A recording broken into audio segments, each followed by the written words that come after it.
So it turns out Canada's getting involved with the war between Israel and Palestine, specifically on the Gaza Strip, but it's not in the ways that you think. We're not funding them the way that we funded Ukraine, at least not yet. It seems like Joe Biden and the United States of America, though, is making a pretty quick move into that. No, what Canada's doing is we're basically evacuating Canadians that are stranded in Israel, specifically Israel. So if there's any Canadian Palestinians in Palestine, I think that this doesn't apply to them, but we're going to take a look at what our Foreign Affairs Minister, Melanie Joly, has to say about this. She's done a couple recent press conferences. And before we do, I want to encourage you to give a like and subscribe if you haven't yet. It really helps grow the channel. And without further ado, let's get into this video. My heart is with his family and the families of the others. My thoughts are with their loved ones and their community. May their memory be a blessing. We continue to follow reports of 3 Canadians who remain missing.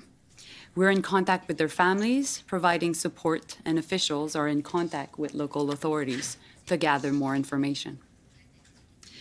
I would like to now speak directly to Canadians who are currently in the region. You're scared. It is a time of great uncertainty and of great anxiety. But I want you to know that we are here for you. We're working around the clock to provide you with the information you need and the support you're asking for. Our office in Tel Aviv and Ramallah are open. Our team is there, and our team in Jordan, Egypt, and Lebanon are also working around the clock to support you. We have surged the capacity in Ottawa to make sure that we're there to answer your calls and texts 24/7. If you haven't registered yet with Global Affairs, please do so now. You can do so on our website or by calling 613-996-8885.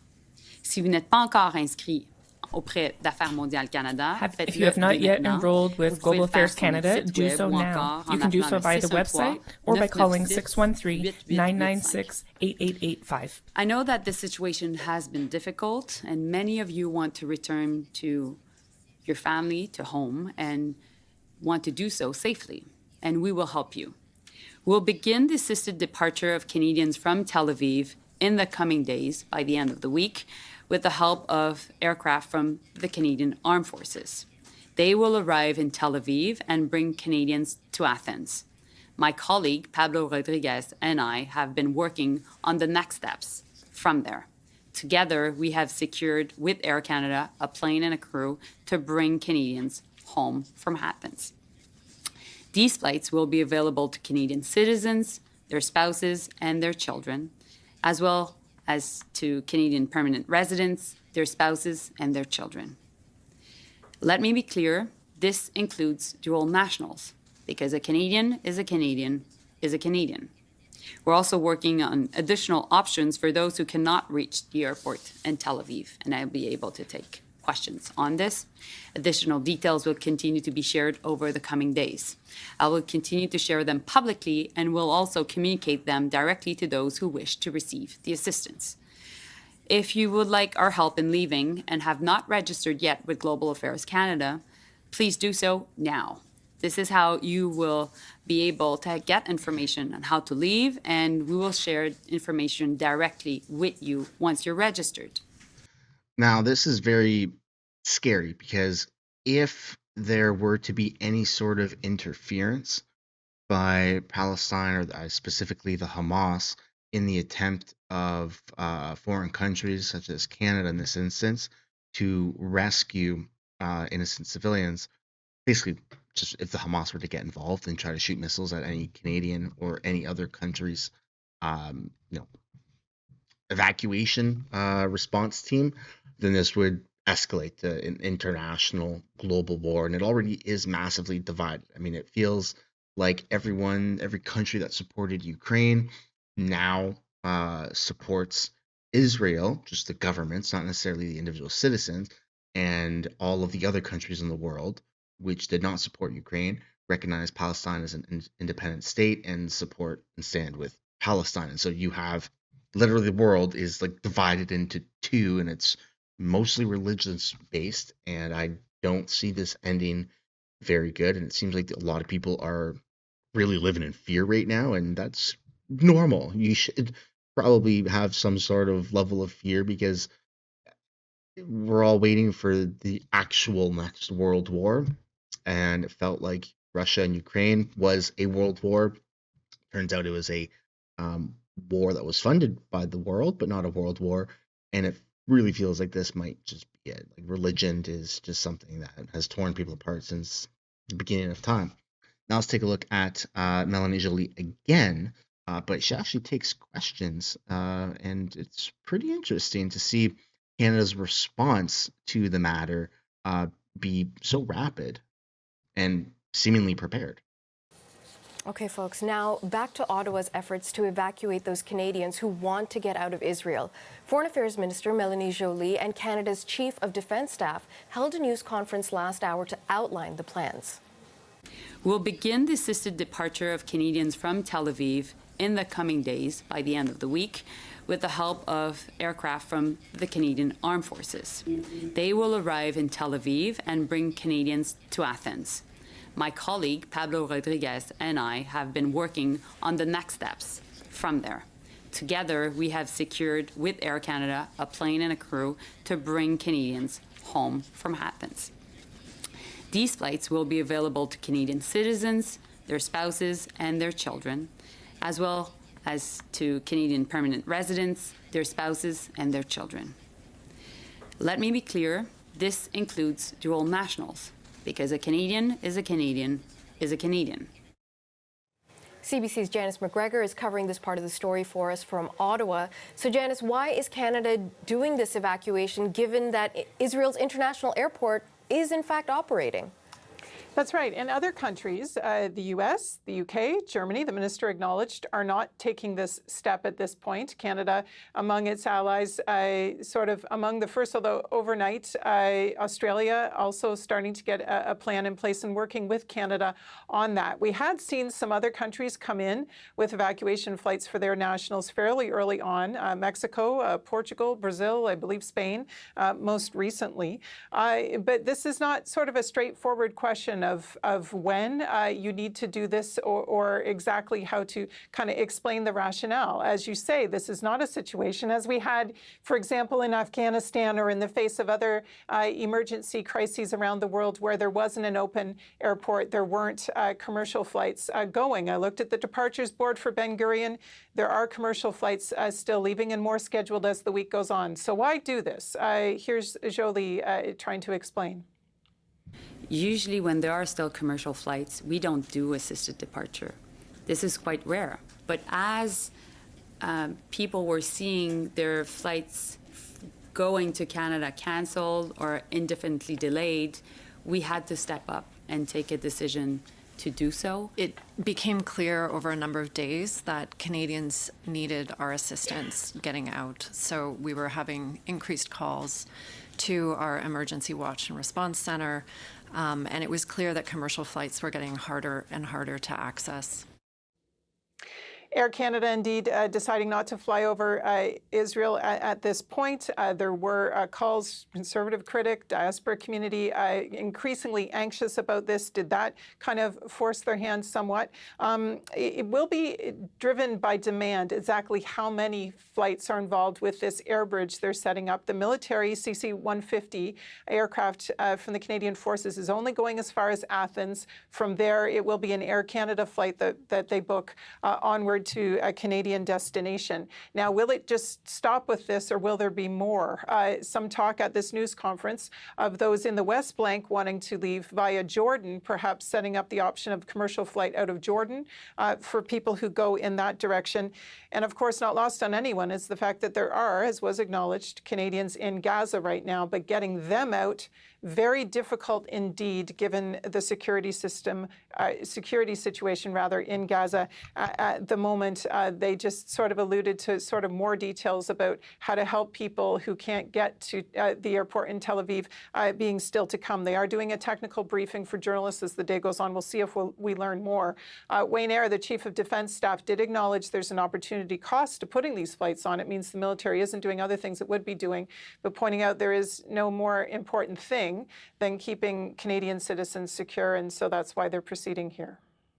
We also learned a bit more about the number of Canadians who've been caught up in and affected by this crisis. Janice, what did we learn there?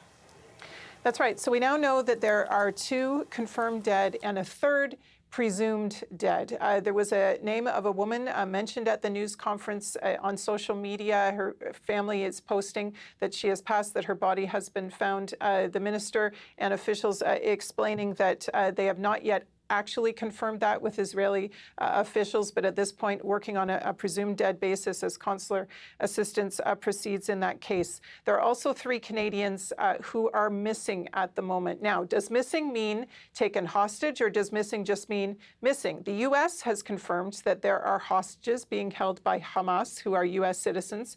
Melanie Joly would not say that today. Reporters tried. Take a listen. Of course, I will not confirm whether Canada has any hostages because I don't want to increase the value and put their lives in danger. What I can say, though, is we've been in contact with the chief negotiator of hostages in Israel, and Canada will be sending a team of experts. So you don't want to tell people that Canadians are being held hostage, but you're sending a response team. So you should have just said no comment. So yes, it sounds like there are Canadians being held hostage right now.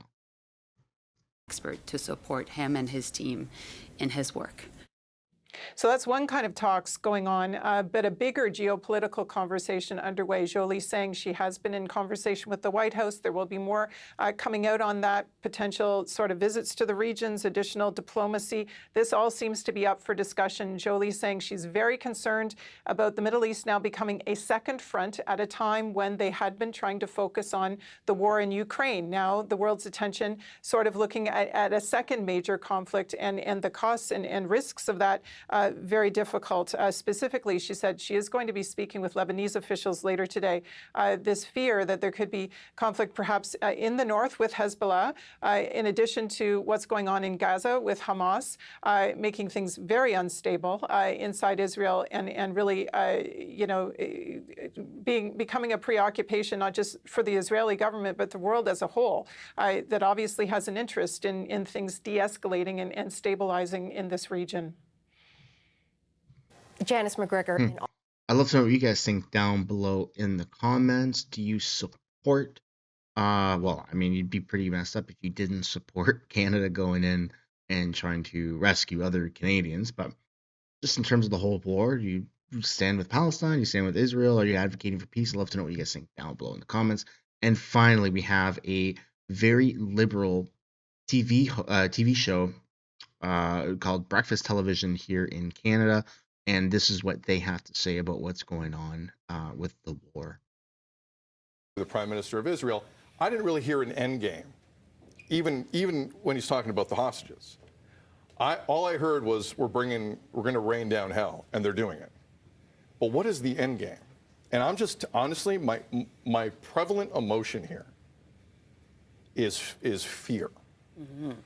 At the parties around that region, some of whom have been waiting for something like this for quite some time, because that's going to be a one-sided fight. It's already one-sided in Gaza. You can see it. If that continues, you're going to see nations in that region who want to jump in. And there's already a U.S. aircraft carrier, the biggest one they have, that is moving their way to the Mediterranean. That's my, aside from sheer horror and anger, that's also my prevalent emotion today. I don't know where this is going. And this is one of the biggest threats in our entire existence. And I want to start a show that way. I really don't. Mm-hmm. But I think we've set a tone here since about 2021 of honesty, and that's where I'm at. So as Tammy goes through all of the details, and we're going to go to that part of the world a couple times this morning, that's not all I'm thinking about. But that is my fear, the what next. Because I don't see how this ends in the next 3 days. I hope it does. I pray it does. So that's kind of where I'm at. Where are you? Yeah, I mean, that fear, it's all over me right now, and I think a lot of people are probably going to be echoing what you just said there. And I think also what I've noticed is there is a hesitation to speak on this. There's a worry to get it wrong. This is a very complicated issue, as you said, has been going on for years. Here's what's not complicated: the murder of children. The murder of innocent children, that is not a complicated issue. And when we stay silent on something like that, we are stripped of our humanity. And I hope that as we give space to this topic here on this show, doing our best to get it right, fearing we may get it wrong, that it inspires you to stay informed from credible sources and to eliminate that fear of speaking up. Because again, we lose ourselves, we lose who we are, we lose our peace, we lose our presence when we do that. And I hope that, speaking of this, for the people, the communities who are affected by these horrors here in this country, I hope you feel seen, I hope you feel supported. Well said, well said. And again, I can't stress this enough. I want this to end right friggin' now. That's all we really need right now, is that to end.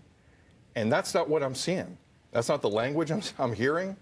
That's not the reporting that's happening from the ground. And I hope that changes. I really do.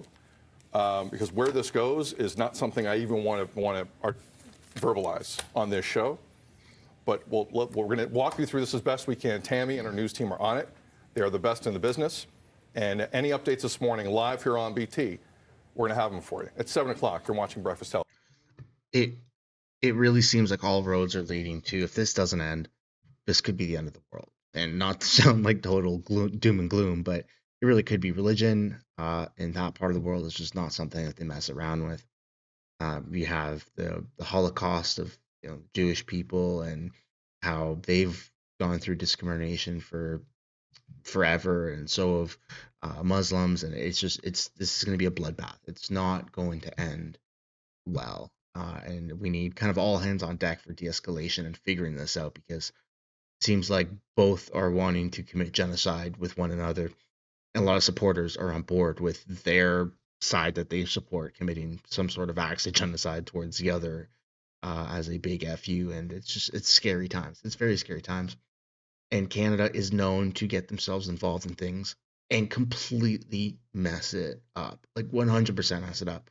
And the fact that we just had a Nazi in Parliament like 2-3 weeks ago really doesn't help the situation, which is why Canada is not invited to directly help Israel at all right now, because we totally fucked that one up. So anyways, speaking of Nazis, if you did not get your I did not see that coming sticker, link is down in the description or the pinned comment below. That's where I'm going to end it. Thank you so much for watching. I'd love to know what you guys think down below in the comments of any of the topics that were covered here, and I will see you all in the next one. Bye for now.